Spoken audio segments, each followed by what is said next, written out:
Masya Allah, inilah Rasul kita. Cuman sayangnya kalau yang memasukkan nasab sudah baru sekarang, Pak. Dari zaman Nabi sendiri yang ngaku-ngaku turunan Nabi banyak. Dari zaman Rasul, bahkan yang Nabi palsu pun ada. Siapa namanya? Musailamah al-Kadzdzab. Itu Nabi palsu aja ada, apalagi turunan palsu. Betul? Betul? Dulu ada Musailamah al-Kadzdzab, Nabi palsu. Di Jakarta juga ada Nabi palsu di Bogor, Pak. Siapa yang namanya?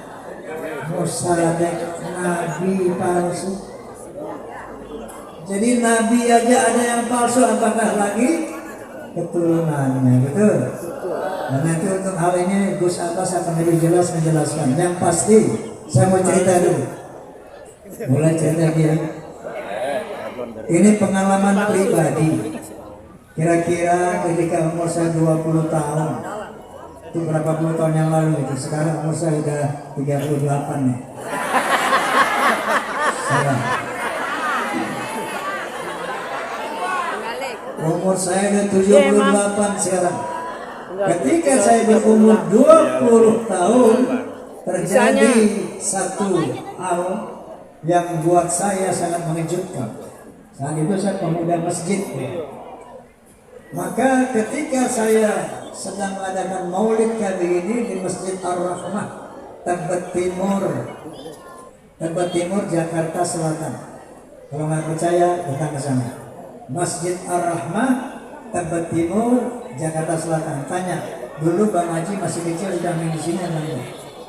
Terus saya suruh Bang Haji semua enggak? Dulu di Kadipaten tahun berapa?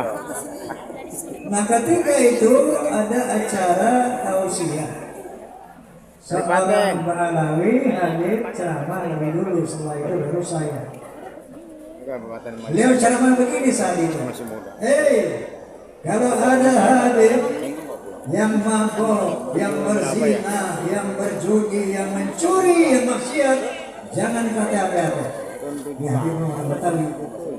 Jangan kata apa-apa. Kenapa? Yaitu ahli surga. Kenapa ahli surga?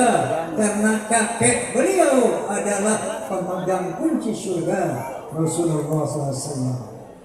Ini saya kaget-kaget dengarnya.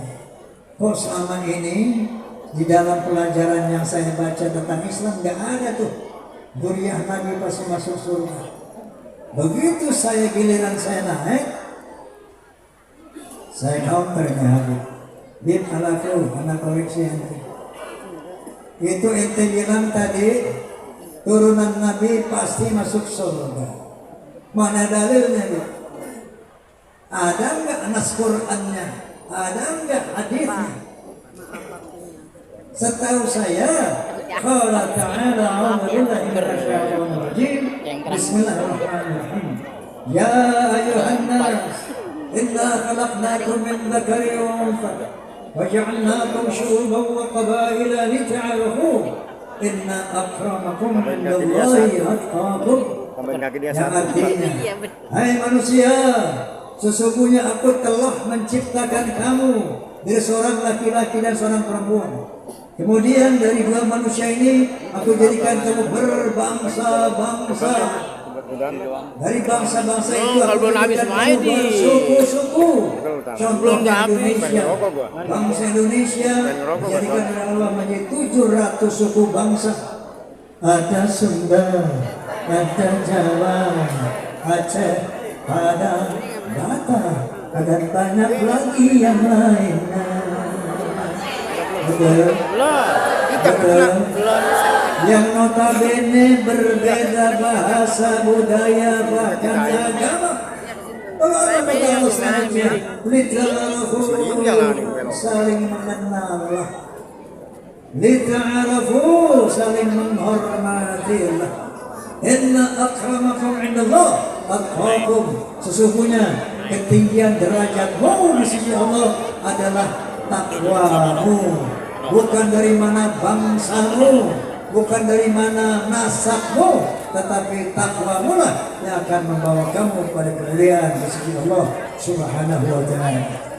Oleh karena itu Nabi SAW menegaskan lagi, la fadla li Arabin ala ajamin illa li taqwa. Tidak ada kelebihan bangsa Arab dari yang bukan Arab kecuali takwa. Dari yang Arab aja nggak ada, apalagi dari Yaman. Paham? Paham?